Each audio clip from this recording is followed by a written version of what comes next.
Salut tout le monde, j'espère que vous allez bien. Je suis ravie de vous retrouver aujourd'hui pour vous présenter mon update lecture du mois de décembre. Donc au mois de décembre, j'ai pas énormément lu puisque j'ai lu 2 romans. En général, j'en lis plus, mais c'est vrai que le mois de décembre a été assez chargé et puis comme vous avez pu le voir, j'ai fait une semaine spéciale où il y a eu une vidéo par jour sur la chaîne. Donc comme ça m'a pris quand même pas mal de temps, plus de temps que d'habitude, et bien c'est pour cette raison que je n'ai pas beaucoup lu. Mais en tout cas, sachez que mes 2 lectures ont été juste géniales, vraiment. Surtout une que j'ai plus aimée, parce que j'ai eu un coup de cœur. Mais de toute façon, si vous avez vu cette vidéo où je vous parle de mes coups de cœur de l'année 2017, eh bien vous savez de quel livre je vous parle. Et je voulais juste vous parler un petit peu des futurs update lectures qui arriveront sur la chaîne en 2018. Ne vous inquiétez pas, je vais continuer à parler de livres, ça c'est sûr et certain parce que j'adore ça, c'est une de mes passions. Je continuerai également à parler de comics, je continuerai à parler de Funko Pop, de produits dérivés, à vous parler de séries, de films, bref, tout ce que vous voyez sur la chaîne continuera, ça c'est sûr et certain parce que tout ça, eh bien, j'aime en fait tout ça, ce sont mes passions. Mais concernant les updates lecture, ça va changer. En fait, je ne vais plus faire des updates lecture par mois, mais plutôt tous les 2 livres. Pourquoi? Eh bien tout simplement parce que je me suis aperçue que quand j'ai un coup de cœur pour un livre en début de mois, j'ai tellement hâte de vous en parler, mais je me dis non, il faut pas que j'en parle tout de suite, il faut que j'en parle à la fin du mois, dans la vidéo update lecture consacrée au mois. Et c'est vrai que c'est un peu frustrant pour moi de ne pas vous parler un livre que j'ai adoré tout de suite, c'est assez frustrant, et puis ouais, j'ai envie de changer. J'ai plus envie de faire des updates lecture par mois, mais plutôt faire des updates lecture tous les 2-3 livres. Tout simplement. Donc ça veut dire que certains mois, il y aura peut-être qu'une seule vidéo update lecture, d'autres mois, il y en aura peut-être 2, voire peut-être 3, j'en sais rien, mais j'ai envie de changer. Et puis concernant les comics, ça sera exactement la même chose. Comme j'ai envie aussi de parler plus de comics, eh bien je me suis dit pourquoi pas faire la même chose. En fait, faire un update lecture comics tous les 2-3 comics, tout simplement. Et donc pareil, hein, peut-être qu'il y aura plusieurs vidéos update comics dans le mois, peut-être des fois il n'y en aura qu'une seule, je n'en sais rien. Mais voilà, à partir de maintenant, les updates lecture romans et comics, je ne les ferai plus tous les mois, mais tous les 2-3 livres. Tout simplement, j'espère que ce changement ne vous dérange pas trop, mais c'est vraiment un changement pour moi qui est assez important et que j'avais envie de faire. Parce que j'étais trop frustrée comme ça à attendre le mois, la fin du mois pour vous en parler. Non, j'ai plus envie de ça. Donc voilà pour cette petite précision, l'introduction qui aura duré méga longtemps. N'est-ce pas? 3 minutes pour une introduction, c'est fou ça! L'introduction va durer encore plus longtemps parce que je dois mettre pause, parce que je veux absolument vous parler. Regardez ce qu'il s'est passé sur la chaîne. La chaîne a atteint les 10 000 abonnés hier. C'est juste incroyable, inimaginable. Bon, bien sûr, je m'en doutais puisque depuis plusieurs semaines, je voyais le compteur des abonnés monter. Mais je m'attendais pas à ce que ça arrive aussi vite et c'est juste incroyable. J'arrive pas à y croire et c'est juste ouf. En fait hier j'ai vu que le compteur des abonnés était à 9 992,13 et c'est hier soir en allant voir vos commentaires que j'ai vu le commentaire de Shona. Donc si tu passes par là, plein de bisous à toi et sache que ton commentaire m'a extrêmement touchée. Et donc j'ai vu dans son commentaire qu'elle m'avait mis félicitations pour les 10 000 abonnés. Et là je me suis dit non mais déjà? Et effectivement il y avait donc le 10 000 abonnés en dessous de mon pseudo et c'est juste incroyable. Bon, je vais peut-être vous mettre sur le trépied au lieu de vous tenir à bout de bras. Et je voulais vraiment vous remercier là, comme ça, parce que c'est vrai que aujourd'hui j'avais pas du tout prévu de filmer et je me suis dit non. Il faut absolument que je filme pour vous remercier parce que là à l'heure actuelle vous êtes un peu plus de 10 000 15 je crois bien. Et merci de me suivre et d'être toujours aussi nombreuses et nombreux à me suivre dans mes aventures. Et merci d'être toujours plus nombreuses et nombreux. J'espère que mes vidéos continueront à vous plaire et je souhaite en tout cas la bienvenue à toutes les nouvelles personnes. Sur ce, je vais m'arrêter de parler parce que Je pense que vous avez envie de savoir quelles sont mes lectures, mes romans, les romans que j'ai lus au mois de décembre, donc je vais m'arrêter là. Mais en tout cas, sachez qu'il va y avoir un gros concours sur la chaîne très prochainement, j'espère d'ici fin janvier, pour vous remercier. Bien sûr, il n'est pas à la hauteur des 10 000 abonnés parce que je n'ai pas 10 000 cadeaux, mais en tout cas, ça va être un gros et beau concours, j'espère qu'il va vous plaire, j'ai hâte de vous le proposer. Mais je prends mon temps parce que j'ai envie qu'il soit bien. Tout simplement. Donc je m'arrête de parler, je vous fais plein de bisous et je vous remercie encore plus de 10 000 fois. Je vais vous présenter le premier livre que j'ai lu ce mois-ci, enfin le mois dernier, l'année dernière du coup. Il s'agit donc de Living Amarillo, donc c'est le tome 1 de la saga Neon Dream par Casey Quinn chez les éditions Harlequin, que j'avais donc acheté 2,50 €, 2,50 € chez Nose. Oui.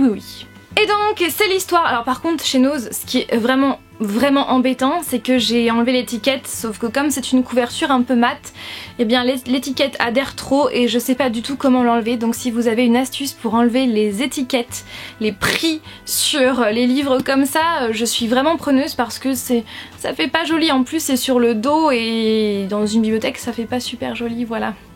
Super. C'est l'histoire d'un groupe de musique prénommé Living Amarillo comme le titre du premier tome, et en fait Amarillo c'est une ville qui est située au Texas, là où vivent les 3 membres de ce groupe. Donc ce groupe est constitué de Dixie qui joue du fiddle, une sorte de violon. Ensuite il y a Dallas, le grand frère de Dixie, qui est à la guitare ou à la basse, je ne sais plus, et il chante également. Bon, en gros il est aux cordes, un vocal et instrument. Et pour terminer, il y a Gavin qui est le meilleur ami de Dixie et Dallas depuis une dizaine d'années, et c'est aussi le batteur du groupe. Voilà pour les présentations, et au niveau du genre du groupe, je n'ai pas trop... Enfin, tout au long de ma lecture, j'ai jamais réussi à bien cerner quel était le genre de ce groupe de musique. D'après ce que j'ai compris, il ferait des reprises façon R&B, mais je suis pas trop sûre. Vraiment pas d'ailleurs. Et ce que j'ai vraiment trouvé bien, en plus de toutes les qualités que je vais vous énoncer juste après, et bien à la fin vous avez une page playlist qui répertorie toutes les musiques qui ont été citées tout au long du livre, et ça c'est vraiment cool.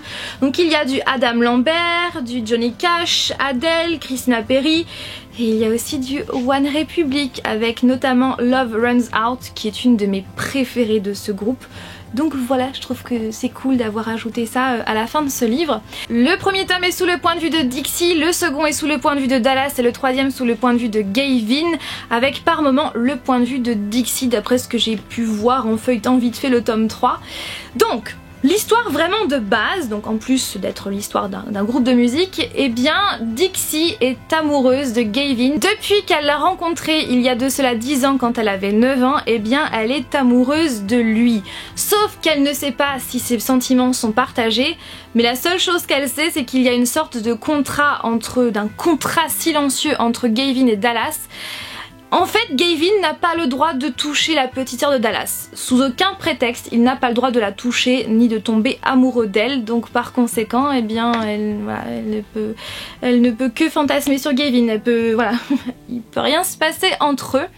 Sauf qu'au début de l'histoire, le groupe va avoir une opportunité. Ils vont être invités à un festival qui est très connu. Ils vont alors devoir dormir dans la même chambre tous les 3. Et rester très souvent ensemble, donc par conséquent Gavin et Dixie vont être très proches, je ne vous en dis pas plus. Et j'ai vraiment eu un coup de cœur, vraiment.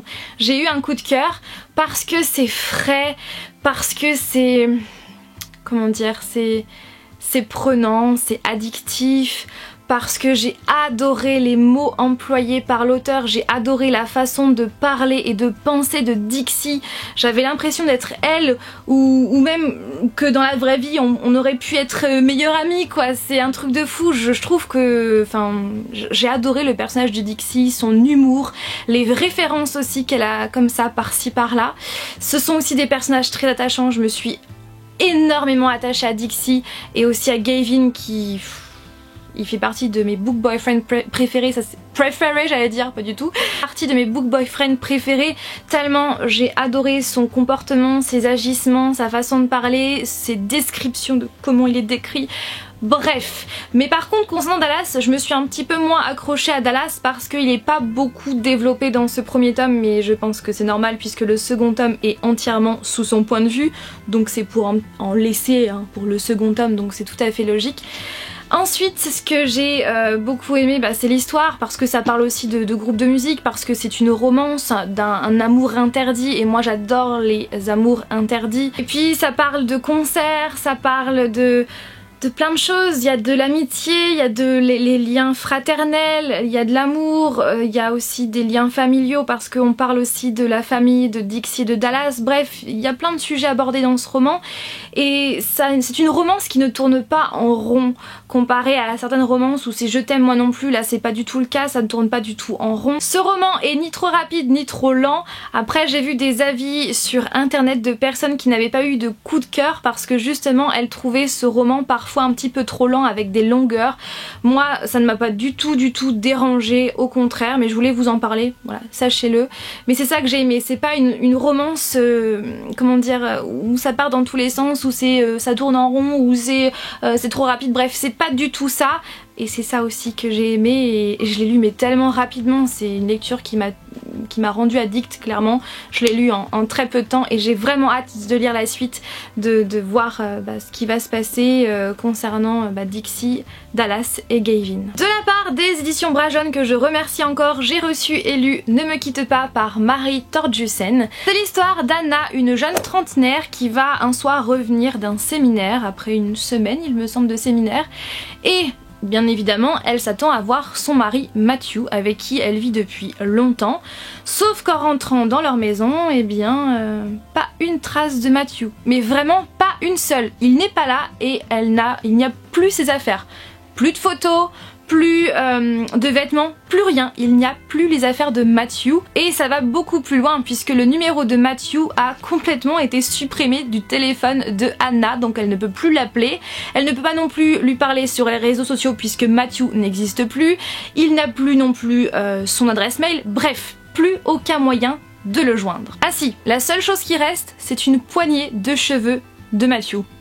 Et c'est tout. Et donc Anna est sous le choc et elle veut comprendre où est-ce qu'il est Matthew, pourquoi s'est-il volatilisé sans laisser de traces, sans laisser aucune nouvelle, pourquoi elle ne peut plus le joindre.